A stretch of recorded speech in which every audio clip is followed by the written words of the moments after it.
Hai Telavers, balik lagi dengan saya Dokter Mobil. Di video kali ini saya akan menjelaskan 9 chemical yang butuh diganti di mobil Anda. Nah, prinsipnya kenapa sih ini 9? Karena memang di mobil itu ada 9 chemical yang harus diganti atau dikuras secara berkala, sehingga mobil Anda itu nggak akan pernah nyusahin. Makanya disitulah diciptakan 9 circle gitu loh. Karena memang 9 cairan ini penting untuk diganti secara berkala. Nah, nomor 1 adalah oli mesin. Oli mesin yang bagus itu digantinya per 10.000 km.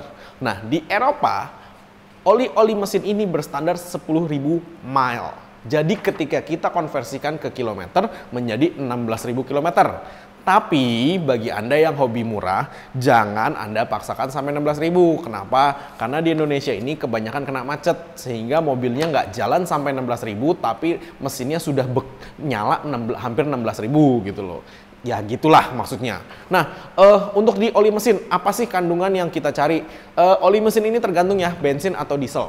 Karena kenapa? Kalau oli khusus diesel itu biasanya lebih banyak deterjennya. Kenapa? Karena oli untuk diesel ini memang diformulasikan untuk menghilangkan sludge di dinding engine block. Kenapa? Karena memang si diesel ini ketika dia beroperasional itu tuh temperaturnya tinggi, sehingga lebih banyak penguapan dan lebih banyak sludge yang menempel. Makanya dia butuh deterjen lebih banyak daripada bensin. Nah, kalau bensin supaya dia berjalan lebih mulus, kita butuh yang namanya anti-friction. Anti-friction itu biasanya ada 3 jenis. Nah, ini ilmu mahal nih ya. Saya belajar ini sama teman saya yang di pabrik, jadi saya benar-benar mengerti dengan jelas. Oke, 3 itu adalah 1 molybdenum, 2 seramik, 3 wolfram sulfate. Nah, menurut pabrik yang paling stabil ya. Jadi ketika di mixing dengan oli, yang paling stabil dari 3 itu adalah molybdenum. Kenapa? 3 itu, wolfram sulfate, seramik, dan molybdenum itu bahan dasarnya itu pada dasarnya itu powder atau padat. Nah, ketika dicairkan atau dicampur dengan bahan dasar yang cair atau olinya itu, biasanya yang molybdenum ini tetap ngikat dengan si olinya itu. Jadi dia tidak mengendap atau terpisah. Biasanya yang seramik ini terpisah. Makanya kan kenapa biasanya yang diisi-isi seramik itu, kalau seramiknya murahan atau jelek, itu biasanya ketika dibuka counterpaintnya, itu ada banyak sekali yang mengendap di bawah. Dan itu nggak bagus. Nah, wolfram sulfate, 1 harganya jauh lebih mahal, 2 itu juga nggak stabil untuk dicampurkan dengan oli. Itu menurut pabrik, jadi bukan menurut saya. Makanya kenapa saya lebih suka molybdenum. Karena kalau molybdenum itu semuanya sudah kasih approval ini aman. Kenapa? Karena itu sudah stabil. Mungkin hari ini teknologinya belum cukup untuk mengolah seramik dan wolfram sulfate itu. Tapi di kemudian hari mungkin, ya itu juga mungkin gitu loh. Jadi untuk hari ini saya tetap lebih memilih molybdenum sebagai anti-friction. Kenapa? Karena memang itu yang sudah terbukti dan udah bagus gitu loh. Jadi jangan coba-coba deh gitu loh. Nah, nomor 2 adalah oli transmisi atau oli persneleng untuk mobil manual.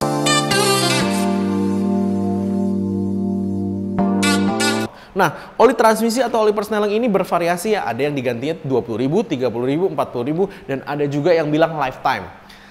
Yang jelas Anda jangan percaya kalau dibilang lifetime. Anda harus tanya dengan jelas definisi oli transmisi lifetime itu apa. Lifetime itu apakah se-lifetime mobilnya atau lifetime olinya? Yang jelas bukan lifetime olinya. Kalau Anda tanya, itu se-lifetime transmisinya. Jadi ketika transmisinya rusak dan jebol, baru diganti baru. Kan itu bullshit gitu loh. Nah, kalau saran saya sih, Anda ganti antara 20.000 sampai 30.000 km, itu udah oke gitu loh. Kenapa? Karena oli transmisi ini memiliki banyak aditif di dalamnya dan itu akan rusak seiring berjalannya waktu. Kenapa? Apalagi kalau Anda yang hobi di lampu merah itu Anda masukin ke D dan Anda injek rem, itu biasanya kan transmisi tetap bekerja tuh. Nah, itu lebih sering hitam. Nah, saya juga baca di YouTube ada pertanyaan tentang apakah ketika di lampu merah itu sebaiknya di D atau di N. Nah, balik lagi itu tergantung Anda mau ngirit atau Anda mau menghemat si transmisi. Kalau Anda mau menghemat si transmisi, saran saya masukin ke N. Kalau Anda mau ngirit BBM, saran saya biarin di D. Nomor 3 adalah oli Gardan. Oli Gardan itu hanya ada di mobil yang rear wheel drive atau yang 4x4. Nah, kenapa? Karena itu hanya mobil yang memiliki gardan. Nah, oli gardan itu biasanya SAE-nya 90 dan itu olinya kental. Biasanya gantinya per 75.000 km. atau kerendam banjir. Biasanya nggak nyampe 75.000 km bagi warga Jakarta itu sudah kerendam banjir lebih duluan daripada 75.000-nya. Biasanya kalau kerendam banjir warnanya jadi putih dan itu harus diganti. Nah, minyak rem. Per 12 bulan, saya sudah ngomong di video saya sebelumnya per 12 bulan. Kenapa? Minyak rem sifatnya higroskopik, jadi dia menyerap uap air yang ada di dalam ruangan. Nah, ketika Anda pakai selama 12 bulan, minyak rem itu sudah menyedot air yang banyak, sehingga konten H2O-nya itu lebih tinggi. Ketika konten H2O-nya lebih tinggi, titik didihnya makin rendah. Kenapa? Karena H2O mendidih di 100 derajat Celcius, sedangkan minyak rem itu bisa di 275. Nah, ketika itu sudah turun, Anda ngeremnya nih makin nggak pakem. Makanya kenapa disarankan untuk diganti. Kalau Anda nggak percaya, mobil Anda baru keluar dari pabrik, 12 bulan kemudian Anda ganti deh itu minyak remnya. Toh juga harganya nggak mahal kan, paling 250.000 udah ganti 4 roda. Nah, tapi ketika Anda ganti, Anda rasain lagi itu remnya. Nggak usah ganti kampas rem, pasti jauh lebih enak itu. Kalau Anda nggak percaya, karena banyak banget yang ngomong sama saya, wah itu pemborosan gini-gini, harganya 250.000 daripada ntar ketika lu rem mendadak kagak bisa ngerem, lu mau taruhan pakai nyawa, kan enggak kan? Nah, nomor 5 adalah oli power steering. Itu juga sama ya, umurnya kira-kira 12 bulan. Kenapa? Supaya si pompa power steering dan seal-sealnya itu tetap awet. Nah, oli power steering itu ada 3, mineral, semi mineral, sama fully sintetik. Nah, itu nggak boleh dicampur, sehingga Anda harus benar-benar lihat di tutupnya, apakah itu mineral, semi, atau fully, itu harus dicek di situ dan Anda bisa isi itu. Nah, biasanya kalau mineral oil Anda bisa sampai isi pakai oli hidrolik yang biasa. Kalau misalkan fully sintetik, biasanya Anda bisa isi pakai oli transmisi juga yang fully sintetik. Tapi Anda harus cek ya, jangan nggak dicek, karena Audi saya itu mineral, sedangkan Avanza itu semi. Nah, makanya nggak bisa dilihat dari tahunnya, itu suka-suka si manufacturer. Nah, oli kompresor AC.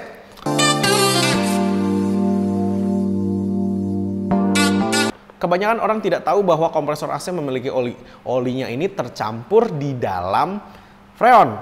Nah, makanya ketika dia berputar, itu pasti ada olinya. Jadi oli itu harus diganti per 20.000 km. Kenapa saya bilang 20.000 km? Karena ketika saya beli olinya di dalam kaleng, itu terlihat di situ. Change every 20.000 km. Jadi ganti setiap 20.000 km. Nah, itu tulisannya dari manufacturer gitu loh. Nah, memang kita sarankan ganti setiap 20.000 km sehingga si kompresor ini tetap awet. Coolant.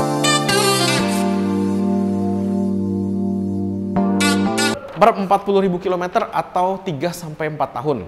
Kenapa? Karena ketika 3-4 tahun itu coolant kadarnya sudah menurun dan acidity-nya sudah mulai naik. Ketika asamnya itu sudah mulai naik, dia sudah mulai korosi. Makanya dia sudah mulai keropos dan banyak kerak-kerak juga bisa. Nah, itu Anda ganti dengan coolant yang bagus, dan kalau coolant Anda upgrade ke yang lebih baru, coolant itu yang paling baru ada yang namanya Hybrid Organic Acid Technology, HOAT, itu yang paling bagus. Coolant yang sebelumnya adalah OAT, Organic Acid Technology, itu kelas sebelumnya. Nah, tapi itu coolant Anda bisa upgrade ke yang lebih bagus. Karena kenapa? Karena memang pada dasarnya coolant lebih bagus itu dia lebih lama untuk menjadi asamnya. Kalau yang penting kalau misalkan mobil Anda harus pakai OAT, jangan diisi coolant silika, itu pasti rusak nanti. Apalagi mobil Amerika ada yang namanya Dexcool, itu lebih spesifik lagi, nggak boleh pakai yang lain. Nah, makanya konsultasikan dengan bengkel Anda, biasanya sih ada di buku manual. BBM. Nah, kenapa saya bilang BBM? Untuk di tangki bensin dan tangki solar itu sebaiknya 2 atau 3 tahun sekali itu diturunin tangkinya, diturunin, dibuang semua bensin dan solarnya, dibersihkan, baru dipasang lagi dan diisi solar baru.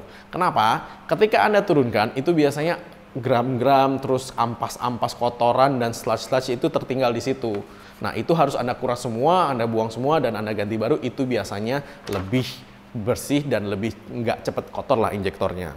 Yang terakhir nomor 9 adalah freon.